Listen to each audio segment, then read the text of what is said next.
No. No. She was like $40. Not me, but my dad has. Wow. On a few occasions, yeah. No.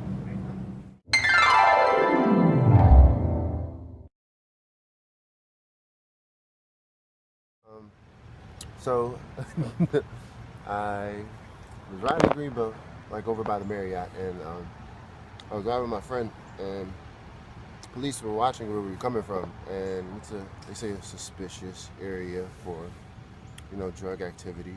But me and my friends were clean, we don't dabble or anything, but we got in some trouble because my tag was kind of bad. So yeah, they accused us of like having marijuana in the car and smelling weed, and there was no such thing. Like I sprayed like my car down, like I just vacuumed that day. There was no way to smell any trace of weed because I don't smoke for one. And number two, it's like I just cleaned my car, so I can't smell weed. I don't smoke. So but anyway, they patted me down. They were talking about strip searching us because all types of stuff, but it was just an unpleasant, affair. I didn't appreciate the way that they handled the situation. Been there where I wasn't following the law and the police enforced it, and I've been in situations where I just get pulled over for taillight or Alright, so this one time, it was just, I was late. I was real late for basketball track practice. So I was running down the street with my book bag in my hand, and then I put it on, and I got them running down the street fast as I could because I was running late, like 15 minutes late. Tell me why PG is like 4 PG cop cars, and they 3 deep in each one, just pressing me out, thinking I stole something. Like, I'm running for practice. I'm trying to get to practice. I get locked up. Had to call my mom. I think right now it depends on who you are because of the whole thing I said before. But right now, like black people, they feel kind of threatened. That's why they do. They've done riots and stuff. But I mean, white people, I think they feel less threatened.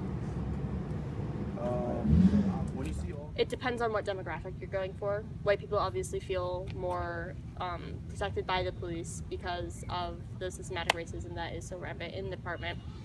People of color don't, and for a very good reason, because again, it's not a system built to protect them. Maybe once or twice in my life, but not this time. Not really.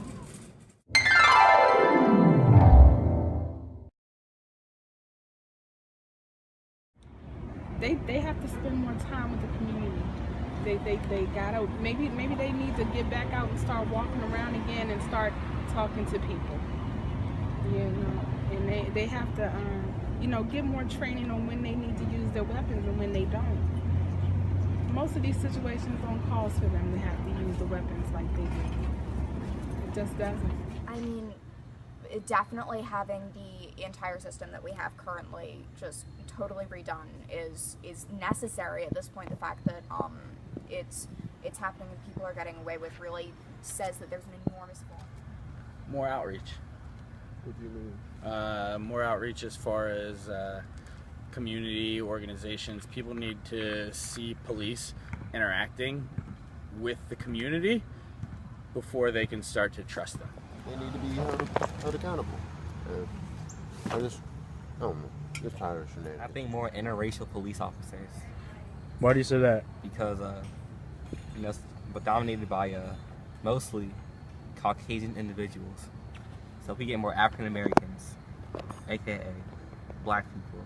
I believe if the police interact with the kids more, like if they play football with us or basketball with us, or just either stop to talk to us instead of trying to be pressed up hard on the kids, like tough.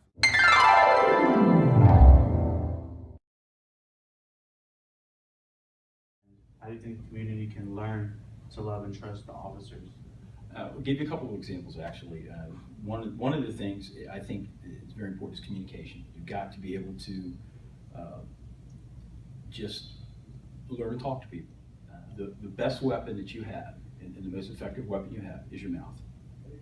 What you say, how you deal with people, and when you get to the scene of the situation, whatever the call is, one of two things can happen.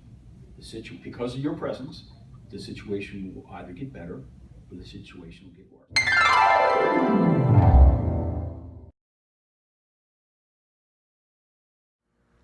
Okay, so I'm Terry, and I served with the Prince George's County Citizens Complaint Oversight Panel for 8 years. In the 8 years, there were close to 200 cases that came before us. There was at least one officer who had files against, complaints against him 3 times in that year, and nothing was done to him.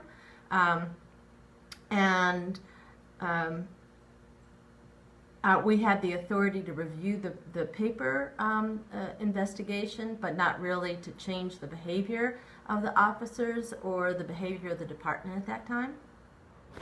So, for example, a police officer went into someone's home and the person came out with a black eye. They complained against abusive force, and the police department would say, oh, well, that person probably just fell. But actually the evidence showed that there weren't any corresponding scrapes or bruises from falling on the knees. There was just a really intense black and blue spot in the center of the eye, consistent with either a punch or a blunt device. And so we would look at the evidence and decide that the police department and the investigation wasn't really telling the truth, and that something needed to be done with that police officer.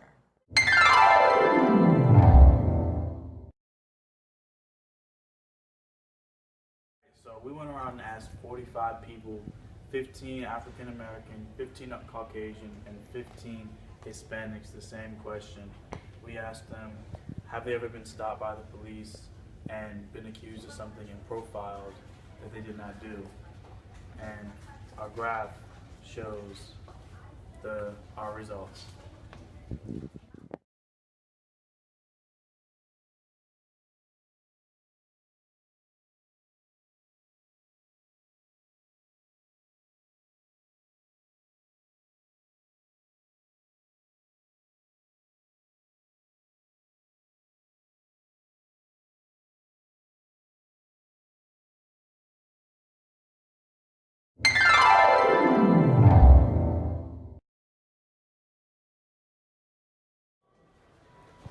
What do I think of police brutality? Well, what I think of police brutality is, you just gotta stop. There's too much of it, especially on white enforced police officers on black or African American males. And I think it get better by more police squadrons being more diverse and using less lethal force first, because that's the first thing to do. If something gets out of hand, they go to lethal force. They really don't use a taser anymore, as you can see, because more and more black people are getting killed. The force needs to be more integrated. You have blacks, Hispanics, whites, all in the force working together, and that there needs to be better training, because people are going in there using their guns before they use their tasers, taking people's lives when it shouldn't be. I would say that my personal beliefs are that police officers need to communicate with the community more. They need to interact with the people more. I think the police officer community needs to be more diverse, needs to be able to handle situations more calmly. Guns aren't necessary all the time. People can use tasers, batons, but I don't think you should take a homeless person's life, because at the end of the day, that person had a family. At the end of the day, that person had a mom, a dad, sisters, brothers that they were taken away from. Not all of these people are innocent, and yes, I do understand that. And I do understand that police officers do have family too, and some of them just looking out for their lives, but I just believe that the police officers communicated more with the community, that we won't have as many problems as we had today.